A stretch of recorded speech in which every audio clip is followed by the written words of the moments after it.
Morning, people. Okay, I'm ready. Madam Mayor, the Sun reported that President Young's thought about the idea of taking money from the police department and using it for city schools. How good of an President idea Young is that? thought of that idea? Okay. 'Cause well, I had a discussion with President Young about looking at the police department because they didn't want to take money from the youth fund. I mean, how good of an idea would it be to take money from police? I've already had a conversation with the police department. As you all well know, we are $40-some-odd million in overtime budget. $42 million overtime budget. My discussion last week, well, actually right after the State of the City address, was with the police commissioner about looking at $5.5 million coming out, at least out of the police department's budget, because I'm going to hold them to a police overtime budget. I think if you go back and look at the history of overtime budgets in the city, while pays have grown as well, our overtime budget continues to grow under almost every administration. And I just think that the police department needs to stay within a reasonable amount of overtime. And part of what I've heard is that there are no controls in place to do that. And if that is in fact the case, then we ought to be looking at some tools of management that require controls on police overtime budget. It has to. And so I had that discussion last week. What's the dollar figure on the budget you're gonna hold them to? I'm still looking at their budget currently. But I just know that let me just say, $42 million will not be their overtime budget. You said you're looking at 5.5 million coming out of it? At least that. Is that line under current, the current budget line is 481 for FY17. Right. So is that to say that looking at FY18, you would say it's 481 minus 5.5? At least. Okay, all right. And would that money go to city schools, or would it go? Yes. Do you think that there's 10 million, like the council president thinks? Do you think you can get as much as 10 million from the overtime? No. I'm not looking at just overtime. I'm looking at how we structure the police department in a way that it's more effective and efficient. You know, whether we're even looking at some of those jobs that are civilian jobs that are being done by police officers. If there were civilians in those positions, would that be a decrease in cost? I'm not really sure yet. I'm working with the finance department to take a look at all of that. So it sounds like when your budget comes out next week, we might see some pretty dramatic police restructuring. I think you'll see some changes, but what you also note is that some of what we need is hardware, and hardware is capital costs, and some of that hardware can come in the DOJ in terms of how you make a police department more effective. So I know that we do have one grant that should have come in for about $500,000 for the DOJ each year for the next, I think, 3 or 4 years. 3 to 5 years, I'm not sure what the time period is on that. I got a call relating to that, but I have not seen that grant as of yet. May I ask you about Light City? It was developed under the Rawlings-Blake administration. What's your position on it, and are you committed to continuing it? I like Light City. It's a great way to promote Baltimore. I know Southwest Airlines did, I think, about a 5 to 10 page spread on Baltimore and Light City. I think that is a great tourist attraction. It's great in terms of how we rebrand Baltimore and put a positive spin on some of the many things that occur in our city. It certainly will be great for the merchants and so forth in our downtown area. But I think the good thing about Light City, as you well know, that it's moved out to the communities and neighborhoods. So as they begin to tour the city, they get to see other parts of our city as well. So I think it's a plus. So are you committed to continuing it? Is that to say you're Thus far, yes. Thus far. But you know, as the old math person that I am, I'm looking at every dollar and cent that's being raised, and I'm also looking at the services that are being provided by the city. Madam Mayor, how can Baltimore City be a welcoming city to immigrants who want to come here and work and send their kids to schools, but while at the same time ensuring that immigrants who come here illegally aren't committing violent crimes in the city? Well, I think we're doing everything we can to arrest people who are doing violent crimes in our city. I think we want anybody who's committing a violent crime to be arrested and taken off the streets of our city. But we do want to make sure that people have the opportunity to come to our city, go through whatever the immigration process is, also get training and so forth, much needed for jobs, and get assistance as we possibly can provide. We got a lot of people to provide for in the city. I think about the 3,000 people who are sleeping on the streets of our city, the 10,000 returning citizens every year, and then the 76,000 people who are all unemployed in this city. So, I mean, we're a welcoming city for everybody, it seems like. And when I think about drug addiction and all the costs that we're spending on drug addiction for for most of the people in our surrounding counties, I mean, we're a much welcoming city. It's been 2 days since the council passed the minimum wage bill. Has it been 2 days, Jane? Day and a half. Day and a half, okay. Have you made a decision? Actually, I've started looking at it, and I'm still making some phone calls.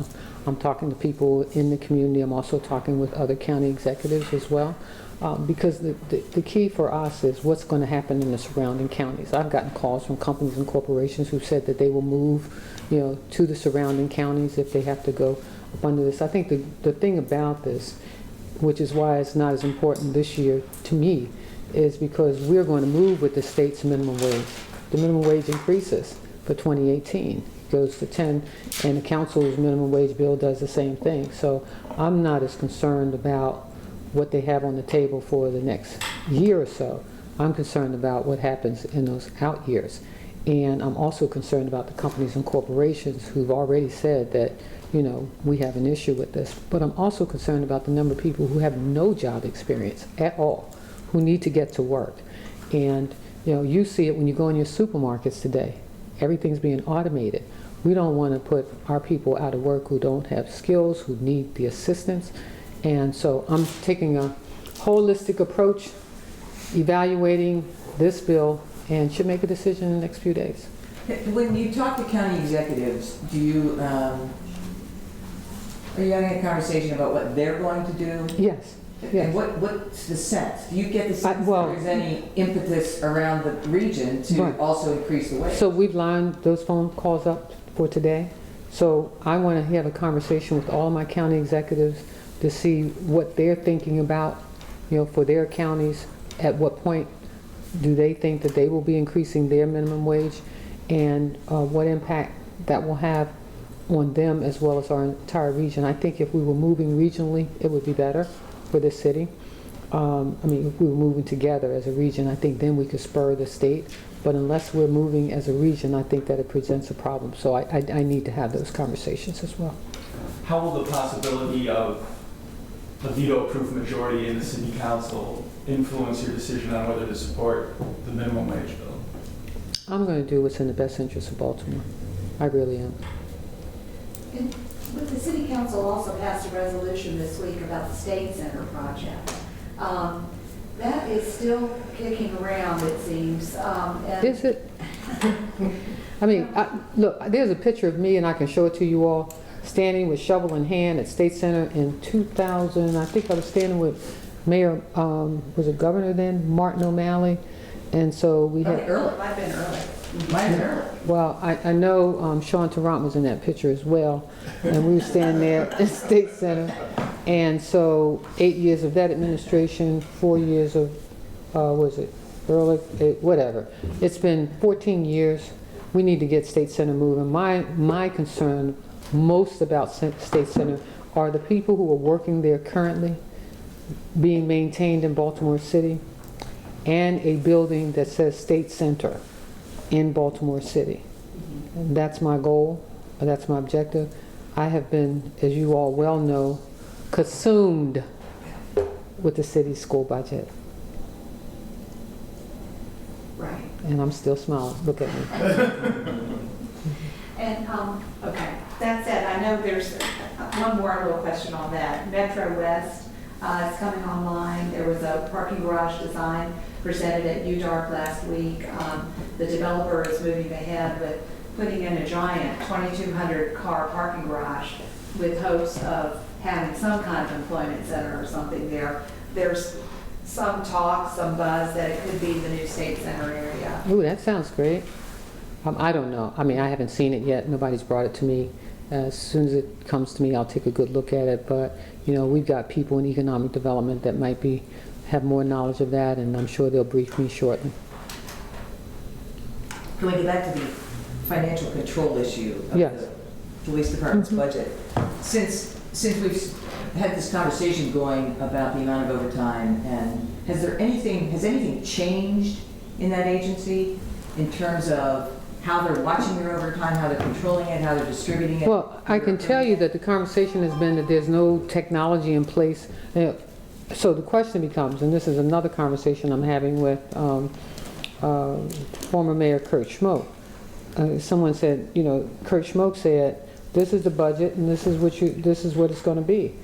And, you know, I just think as the chief executive of the city that I have a responsibility to make sure all services are provided throughout the city. And I keep telling people, this city has a $2.6 billion operating budget.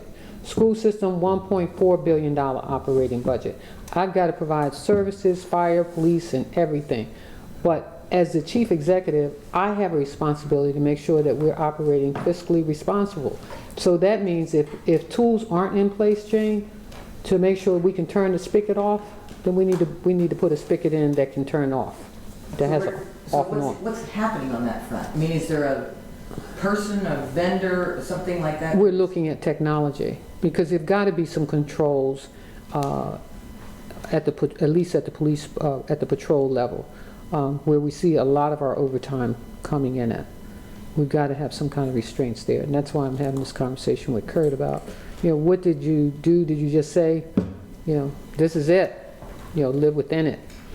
And I just know that the city has too many issues to deal with. And as you all well know, between the DOJ, the Baltimore City Public School System, and all of the things that everybody thinks that we pie in the sky administration can provide, it's just not there. I mean, you know, nobody wants taxes to go up. Everybody's already screaming about water bills. I mean, really?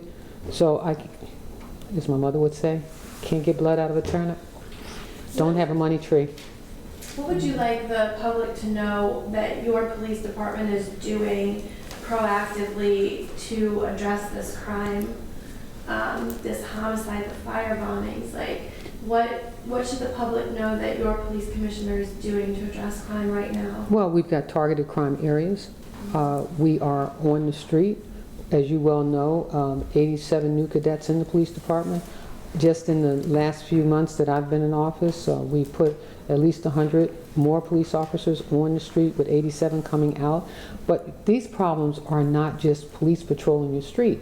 You know, somebody throwing a bomb in somebody's house. I mean, this is like premeditated murder. You know, somebody walking into a barbershop and pulling a gun out and shooting somebody in the head, that's premeditated murder. Somebody beating a child, a girlfriend and throwing her in the park. I mean, some things it is not just within the police department's control. De-escalating violence in the city. I mean, I don't know what happened to, you know, let's have a conversation about this. You know, it's not working out. Now we pull out a gun, you know, I don't like what you're doing, boom, you shoot somebody dead. We got too many guns on the streets of our city. You know, we put legislation in this session that we've not been able to get out, you know, trying to take some of the guns off the streets by, you know, giving folks, the judges, a stronger hand to deal with it. You can't take people off the street and then the next thing you know, they're back on the street and there's no accountability. I mean, it's like, it's not just a police department problem. This is a community problem. Madam Mayor, based on your experiences as a city councilwoman, a state senator, being in Baltimore, why would someone think it's okay to firebomb a house like that? Wow. Why did anybody think it was okay to firebomb the Dawson's house? I mean, this retaliatory behavior is just not acceptable. You know, this lack of respect for life in the city is just, it's just not acceptable. And why people think that's okay, or why somebody thinks that that's a good person or could be a good person, You know, why someone thinks it's okay to firebomb people you don't even know who's in the building, why someone would think that that's okay, it's not okay. And it is disturbing, it is distractive in terms of where we want to take our city, and it's not the kind of behavior that we want our children to emulate. And I think about the children who have to get trauma care as a result of this. I was on the street on Greenmount Avenue on Saturday, you know, to see that house and to see people in that neighborhood crying. And a woman told me that she was actually related to someone who was who was firebombed in that building. I mean, it's heartfelt on my part, but at the same time, I don't understand the violence. I just want it to stop. And whatever we need to do to help people understand that they can de-escalate violence, you know, we're going to do what we can. But at the same time, this is not just the city structures problem. This is individuals, people in our communities that for some reason think it's okay to escalate violence and to destroy the lives of other people. It's just not acceptable. Are you getting, what kind of response are you getting from the business community, community associations, et cetera, when you talk about restructuring the police budget and restructuring the amount of money that gets, and perhaps reducing the amount of money that gets spent on policing? Are you getting pushback? Well, you're always going to get pushback in the sense that everybody wants a police person. They want to see police on the street. And so maybe that's more redeployment than it is pulling back on, you know, we're not talking about pulling back on police patrol. We're talking about putting some constraints on overtime. You saw what happened in some cases where people are getting overtime that they shouldn't be getting overtime. So that's not every police officer on our streets. We know that. But we've got to have some restrictions inside and controls. So no, I've not gotten a lot of feedback in terms of decreasing the police department's budget. I've got a lot of feedback on what we should be doing for our school system, and I think that we're doing our part for the school system. So we've got more feedback on that. Madam Mayor, I mean, there's a rape case in Montgomery County that's getting a lot of attention because the accused rapists are here in the country illegally. What impact does people being in the country illegally in Baltimore City have on violent crime in the city? Well, I don't know that. I mean, I don't know that. I don't know that because you're in the city illegally that you're contributing to the crime problem of the city. I mean, we've seen much of what we've captured on some of our cameras are people inside of our neighborhoods and in our communities. So I can't say that immigrants or other people who are in the city illegally have had anything to do with that. That was Montgomery County. I can only account for Baltimore City. All right, y'all making me sad. I gotta go. Heavy stuff, yeah. Very heavy. I was trying to think of some good news to tell y'all. Let me see. We're honoring Dr. Carla Hayden. Dr. Carla Hayden, Woman of the Year. And the ballerinas in town today as well at the Misty Copeland at the Enoch Pratt Library. There is good news, Baltimore. I promise you, there is good news. I understand that people are already in line for Misty Copeland's visit to Under Armour's because she's only there for 1 hour and it's first come, first serve. Wow. I always wanted to be a ballerina. I took ballet lessons. Couldn't stand on my toes long enough. But I run on my toes, so I don't know why. But anyway, thank you all. Thank you so much.